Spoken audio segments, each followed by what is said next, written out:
Digital content ను follow అయ్యే వారికి పంకజ్ త్రిపాఠి గురించి సెపరేట్ గా పరిచయం అవసరం లేదు. కోవిడ్ టైంలో డిజిటల్ లో పాపులర్ అయిన పంకజ్ ఓటీటీ సూపర్ స్టార్ గా ఎదిగారు. నెగటివ్, పాజిటివ్ అన్న తేడా లేకుండా అన్ని రకాల క్యారెక్టర్స్ చేస్తూ డిజిటల్ వరల్డ్ ను రూల్ చేస్తున్నారు.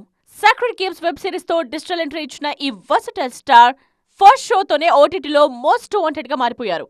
మీర్జాపూర్ సిరీస్ పంకజ్ ను డిజిటల్ సూపర్ స్టార్ గా నిలబెట్టింది. స్టార్టింగ్ లో ఎక్కువగా నెగటివ్, వైలెంట్ రోల్స్ మాత్రమే చేసిన పంకజ్ తరువాత కామెడీ టర్న్ తీసుకున్నారు. మిమి సినిమాలో ప్లే చేసిన taxi driver Bhanuprakash Pandey character Pankaj image ను పీక్స్ కు తీసుకువెళ్ళింది. ప్రెజెంట్ బాలీవుడ్ లో మోస్ట్ వాంటెడ్ స్టార్ గా ఉన్న Pankaj Tripathi north cinema failures పై ఇంట్రెస్టింగ్ కామెంట్స్ చేశారు. ప్రెజెంట్ బాలీవుడ్ సినిమాలతో ఆడియన్స్ కనెక్ట్ కాలేకపోతున్నారన్నారు. 90లలో వచ్చిన సినిమాల్లో ప్రతి పాత్ర ఆడియన్స్ కు కనెక్ట్ అయ్యేది. కానీ ప్రెజెంట్ ఎంటర్టైన్మెంట్ కోసం సినిమాలు చూస్తున్నారే గానీ ఆ పాత్రలు ప్రేక్షకులకు గుర్తుండడం లేదన్నారు. ఒక జానర్ లో ఏదైనా సినిమా హిట్ అయితే అదే జానర్ లో వరుస సినిమాలు చేయటం కూడా మంచిది కాదన్నారు పంకజ్ త్రిపాఠి.